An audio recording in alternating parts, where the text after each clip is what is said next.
எல்லோருக்கும் வணக்கம். கொஞ்சம் கற்பனை பண்ணி பார்ப்போமா? ஒரு நிறுவனம் மார்க்கெட்டில் இருக்கிற தங்களோட ஒரு பெரிய போட்டியாளரை அப்படியே விலைக்கு வாங்குறாங்க. வாங்கி ஒரே நைட்டில் தங்களோட ப்ரொடக்ஷனை டபுளாக ஆக்குறாங்க. கேட்கவே ரொம்ப பிரம்மாண்டமாக இருக்குல்ல. அது மட்டும் இல்லை, அவங்களோட தேவையான கரண்டை வெளியே வாங்காமல் அவங்களே ஒரு பெரிய சோலார் பிளான்ட் வச்சு சொந்தமாக அவங்களே உற்பத்தி பண்ணிக்கிறாங்க. ஸோ இதனால் அவங்க லாபம் வந்து 1 இயரில் 152% அதிகமாக இருக்குங்க. கேட்கும்போது ரொம்ப இன்ட்ரெஸ்டிங்காக இருக்குல்ல. இந்த மாதிரி கம்பெனியில் நம்ம இன்வெஸ்ட் பண்ணலாமான்னு கூட நமக்கு தோணுது இல்லையா? ஆனால் இந்த கம்பெனிக்கு இந்த நம்பர்ஸ்க்கு பின்னாடி ஒரு மிகப்பெரிய ரெட் ஃபிளாக் இருக்குங்க. அதாவது அவங்க போட்ட ஒரே ஒரு கையெழுத்து. அவங்க வந்து கேரண்டி சைன் போட்டிருக்காங்க. இதனால எங்களோட ஒட்டுமொத்த பிஸ்னஸும் ஒரே நைட்டில் லாக் ஆகிற அளவுக்கு பிரச்சனை இருக்குங்க. ஸோ நம்ம இந்த கம்பெனி என்ன அப்படின்னு ஃபுல் அண்ட் ஃபுல்லாக பார்க்கலாம். இது என்ன கம்பெனி, என்ன பண்ணுறாங்க, எப்படி லாபம் வருது, அந்த ரெட் ஃபிளாக் என்ன, இதெல்லாம் என்னென்னு ஒன்று பார்க்கோங்க. ஸோ நம்ம பார்க்க போகிற கம்பெனி என்ன அப்படின்னு பார்த்தீங்கன்னா, அல்ஃபைன் டெக்ஸ்வேர்ல்ட் அப்படிங்கிற கம்பெனி. இது புதுசாக வந்து ஒரு ஐபிஓங்க. 120 கோடி ஐபிஓ வந்திருக்காங்க. ஒரு முதலீட்டாளராக நம்மளோட பணத்தை இவங்க கிட்ட நம்பிக்கையோடு கொடுக்கலாமா அப்படின்னு பார்ப்போம். இந்த பணத்தை அவங்க என்னென்ன பண்ண போகிறாங்க, இந்த ஆர்ஹெச்பி டாக்குமெண்ட்டில் என்ன இருக்குன்னு ஃபுல்லாக பார்க்கலாம். என்ன பண்ணுறாங்க, அது எப்படி ஒர்க் ஆகுது அப்படின்னு புரிஞ்சுக்கலாம். ஃபர்ஸ்ட் எங்களோட பிஸ்னஸ் மாடல் என்ன அப்படின்னு பார்ப்போங்க. ஸோ ஆல்பைன் டெக்ஸ் அப்படிங்கிறது குஜராத்தில் அகமதாபாத்தில் 2016 ஸ்டார்ட் பண்ணப்பட்ட ஒரு கம்பெனிங்க. ஸோ இவங்க என்ன பண்ணுறாங்க அப்படின்னு பார்த்தீங்கன்னா, மெயினாக டைனிங் பண்ணுறாங்க, ஷூட்டிங் பண்ணுறாங்க, ஸ்டிச்சிங் அண்ட் கிரே ஃபேப்ரிக் மாதிரியான துணி வகைகளை உற்பத்தி பண்ணுறாங்கங்க. ஸோ ஜீன்ஸ்லேருந்து நம்ம போடுற ஃபார்மல் ஷர்ட் வரைக்கும் எல்லாமே இவங்க பண்ணுற துணியிலேருந்து தான் வருது. இவங்க அதுக்கான ரா மெட்டீரியல் வந்து இவங்க வந்து ப்ரொவைட் பண்ணுறாங்க. அண்ட் இவங்க கிட்ட பார்த்தீங்கன்னா ஜப்பான் தொழில்நுட்பத்தில் இவங்க கூட 112 டொயோட்டா ஏர் ஜெட் இருக்குங்க, தறி இருக்கு. ஸோ இந்த ஏர் ஜெட் தறிகள் என்ன பண்ணும் அப்படின்னா, காட்டில் இருக்க ஈரப்பதத்தை பயன்படுத்தி ரொம்ப வேகமாக துணிகளை நெய்யுங்க. ஸோ இந்த ஏர் ஜெட் மிஷினால இவங்களோட உற்பத்தி வந்து வேகமாக இருக்குது அப்படின்னு சொல்லலாங்க. இவங்களோட வெர்டிகல் இன்டெகிரேஷன் மாடல் யூஸ் பண்ணுறாங்க. ஸோ ஒரு செஃப் வந்து எக்ஸாம்பிள் எடுத்துக்கலாங்க. ஒரு செஃப் வந்து ஹோட்டலில் டெய்லி புது விதமான டிஷஸ் பண்ணுறாரு. பட் சேம் காய்கறி தான் யூஸ் பண்ணுவார். அந்த காய்கறி வந்து மார்க்கெட்டில் போய் டெய்லி வாங்கிட்டு வரணும். அதுக்கான விலைகள் ஒவ்வொரு நாள் ஒவ்வொரு மாதிரி இருக்காது. ஒவ்வொரு நாளைக்கும் ஒவ்வொரு விலை ஏற்ற இறக்கத்தோடு இருக்கும். ஆனால் அவரோட இன் ப்ராடக்ட் எப்பவுமே சேமான ரேட்டில் தாங்க இருக்கும். ஸோ இந்த ஃப்ளக்சுவேஷன் அவாய்ட் பண்ண அவர் என்ன பண்ணுறேன்னா, அவரே ஒரு தோட்டத்தை ஆரம்பித்து அங்கேயே அவரோட பொருட்களை விளைவிச்சு அங்கேருந்து அவர் ஹோட்டல் கொண்டு போகிறாருன்னா, இந்த மூலப்பொருட்களை ஏற்ற இறக்கத்தை அவரால் அவாய்ட் பண்ண முடியும் இல்லையா? ஸோ அதுதான் இந்த வெர்டிகல் இன்டெகிரேஷன் அப்படிங்கிறது. ஸோ இவங்க என்ன பண்ணுறாங்கன்னா, வெளியே இருந்து வெறும் பஞ்சை மட்டும் வாங்குறாங்க. வாங்கி அது இவங்களே நூல் ஸ்பின்னிங்காக பண்ணுறாங்க. அதுக்கப்புறம் நூலை பசையேற்றி கடைசியாக தெரியல நூலை துணியாக நெய்க்கிற வரைக்கும் இவங்க பண்ணுறாங்க. ஃபுல் அண்ட் ஃபுல் அவங்க பண்ணுறதுனால மொத்தமாக இவங்க கிட்ட எல்லா கண்ட்ரோலுமே இருக்குது. ஸோ இந்த பிஸ்னஸ் மாடல் வந்து ரொம்ப அருமையான மாடலுங்க. ஏன்னா இதோட மொத்த லாபத்தையும் உங்களால் தக்க வச்சுக்க முடியும். இன்கேஸ் இப்போ நீங்கள் வந்து நூலை வெளியிருந்து வாங்குறீங்க, இல்லை அந்த ஃபைனலாக அந்த நூலை பசை போட்டு வெளியிருந்து வாங்குறீங்க அப்படின்னா, அதுக்கான டிரான்ஸ்போர்ட்டேஷன் செலவு இருக்குது, கமிஷன் இருக்குது. ஸோ இதெல்லாம் பார்த்தீங்கன்னா இது எதுவுமே உங்களுக்கு செலவு இல்லை. இது எல்லாமே இன்ஹவுஸ்ல ப்ராடக்ட் பண்ணுறதுனால இதெல்லாம் உங்களுக்கு சேவிங். இது அவங்களோட ஏர்னிங் பெர் ஷேர்ல வந்து இது ஆட் ஆகிட்டு இருக்குங்க. அவங்களுக்கு கடைசியாக வர துணி இருக்குல்ல, அது ரிஜெக்ட் ஆகிறது வந்து ரொம்ப ரொம்ப கம்மியாக இருக்குது. ஏன்னா இவங்களே துணிகள் நெய்யறதுனால அதோட குவாலிட்டி பிரச்சனை இல்லை, குவாலிட்டி ப்ராப்பராக வருது. ஸோ இது உங்களுக்கு ஒரு பாசிட்டிவ். அதுக்கப்புறம் இவங்க வந்து அல்ஃபின் கிரியேட்டிவ் எல்எல்பி அப்படின்னு ஒரு துணி நிறுவனம் வச்சிருக்காங்க. அது இப்போ தான் கொஞ்சம் கொஞ்ச நாளுக்கு முன்னாடி அதை வாங்கியிருக்காங்க. கிட்டத்தட்ட 97% ஷேரை வந்து இவங்க வாங்கிட்டாங்க. ஆல்ரெடி இயங்கிட்டு இருக்க ஒரு கம்பெனியை வாங்குறதுக்கும் புதுசாக இன்வெஸ்ட் பண்ணுறதுக்கும் நிறைய டிஃப்ரெண்ட் இருக்குங்க.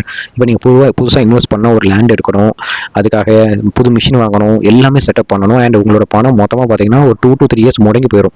ஆனால் இது ஆல்ரெடி ஒரு எக்ஸிக்யூட்டிவ் நிறுவனத்தை நீங்கள் வாங்கினீங்கன்னா உங்களுக்கு அந்த பாசிட்டிவ்லாம் இருக்குது. நம்ம ஆல்ரெடி அஸ்தாஸ்பின் டெக்ஸ் அந்த நிறுவனத்தோட ஐபிஓலே பார்த்தோம். இதுவும் அதே மாதிரி தான் கிட்டத்தட்ட. ஸோ இவங்க வாங்கினால எங்களுக்கு ஒரு நல்ல எக்ஸாம்பிள். ஸோ டைம் வேல்யூ வந்து உங்களுக்கு வந்து மிச்சமாகுது.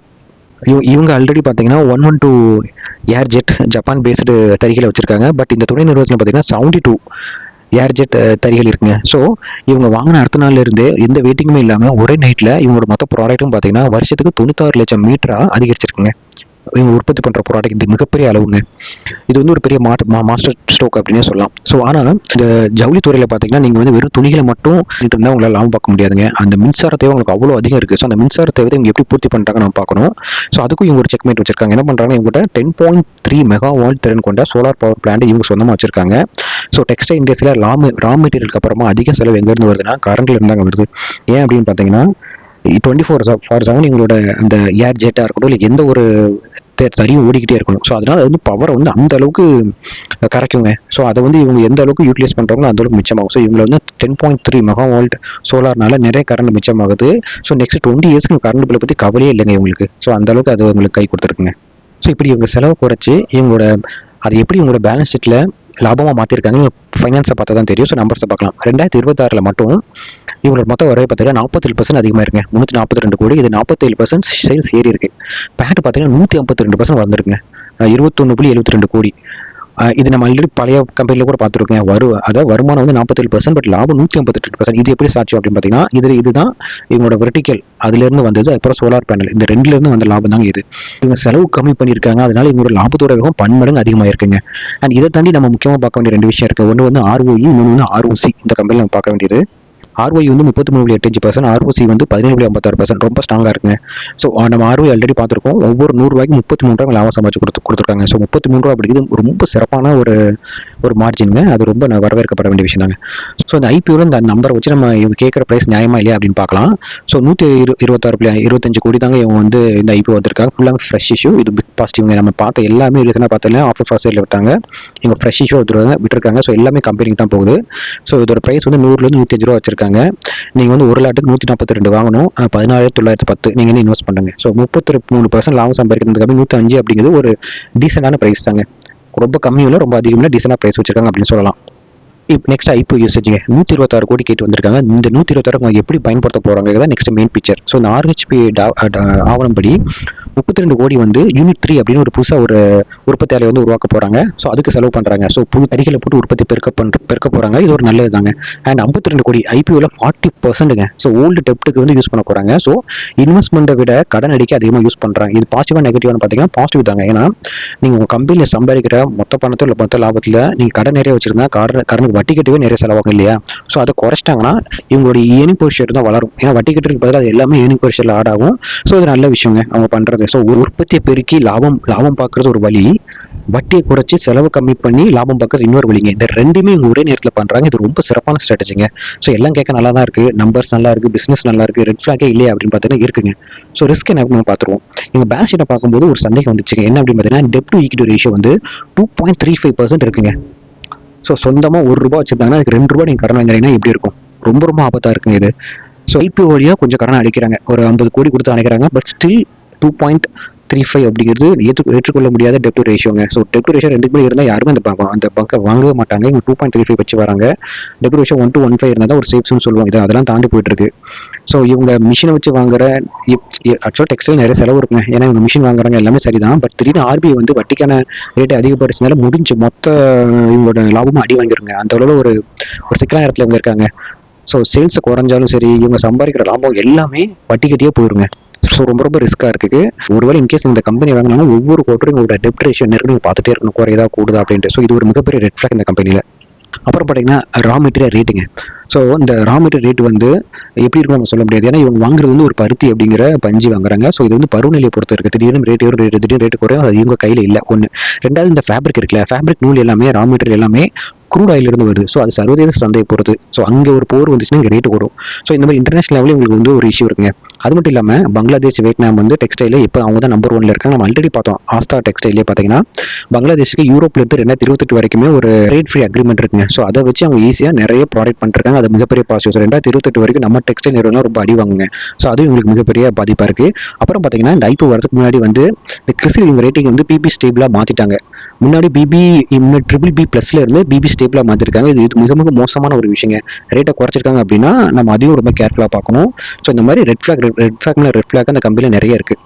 அண்ட் இது வரைக்கும் நம்ம பார்த்த ரெட் ஃபிளாக் எல்லாமே டெக்ஸ்டைல் ஆஸ் இண்டஸ்ட்ரியாக இருக்குது தாங்க. ஆனால் அதை தாண்டி மிகப்பெரிய 2 மேஜரான ரெட் ஃபிளாக் இருக்குங்க. ஒன்று வந்து கார்பரேட் கேரண்டி. ஸோ நம்ம அப்படியே பார்த்தோம் இந்த ஆல்பினோட துணை நிறுவனம் வந்து இவங்க வாங்கியிருக்காங்க. வாங்கினது மட்டும் இல்லாமல் அதுக்கு வந்து 55/75 வந்து கேரண்டி கையெழுத்து போட்டிருக்காங்க. இது மிகப்பெரிய ரிஸ்கான விஷயம். இது வந்து டாமினோ எஃபெக்ட் அப்படின்னு சொல்லலாம். ஒருவேளை அந்த துணை நிறுவனம் கடன் கட்டலை, ஒரே ஒரு மாதம் கூட வட்டி கட்டலை அப்படின்னா நேராக இவங்க கம்பெனிக்கு வந்து இவங்க கம்பெனியில் கேட்பாங்க. இவங்க ரொம்ப ஃப்ரெஷ்ஷாக போடுவாங்க, கடன் செலுத்துங்க அப்படின்ட்டு. மொத்த கடன் உடனே செலுத்துங்க கூட சொல்லலாம். அப்படி இவங்க எதுவும் பண்ணலன்னா இவங்களோட பேங்க்கை கூட இவங்க லாக் பண்ணலாங்க. இவங்களோட வங்கி கணக்கை முடக்கிடலாம். அந்த அளவுக்கு ரிஸ்கான ஒரு இடத்துல வந்து இங்கே இருக்காங்க. ஸோ IPO அமௌண்ட் கூட இந்த மாதிரி டிராஃப்ட்லேயே மாட்டுறதுக்கு சான்சஸ் இருக்குது. நம்ம அதையும் நல்லா யோசிக்கணும். இது மிகப்பெரிய தப்பு. இதோட இன்னொரு தப்பு என்ன, ப்ரமோட்டர் கம்பெனி அப்படின்னு சொல்லலாம். அதாவது இந்த கம்பெனியோட ப்ரமோட்டருக்கு வந்து இது இந்த ஒரு கம்பெனி மட்டும் இல்லைங்க, இதே மாதிரி நிறைய கம்பெனி வச்சிருக்காங்க.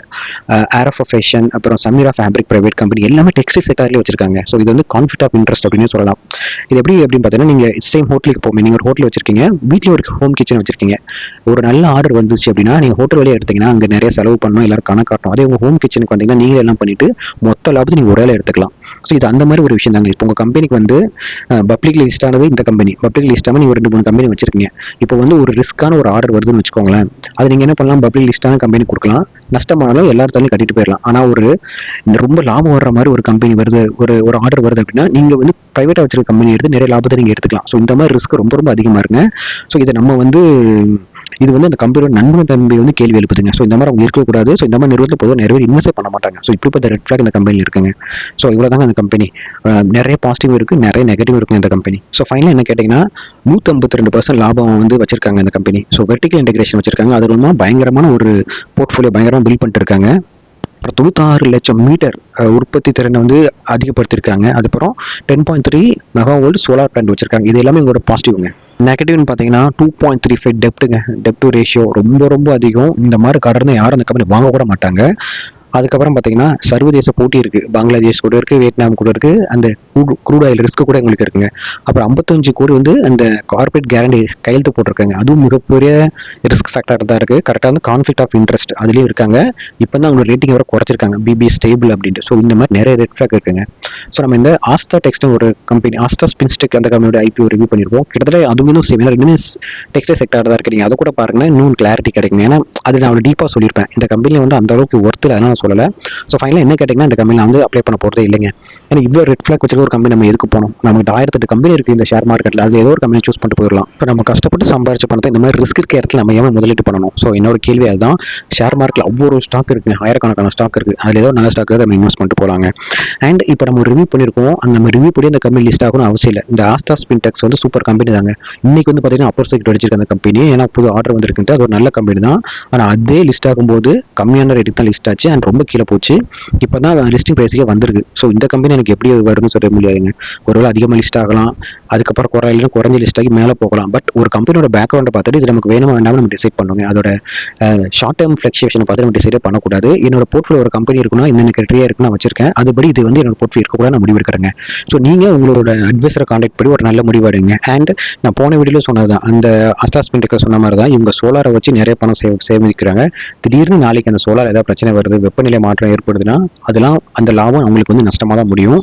ரெண்டாவது இஎஸ்டி என்வரான்மெண்டல் நிறைய ரிலேட்டடாக நிறைய நிறைய நிறைய ரெஸ்ட்ரிக்ஷன் கொண்டு வராங்க.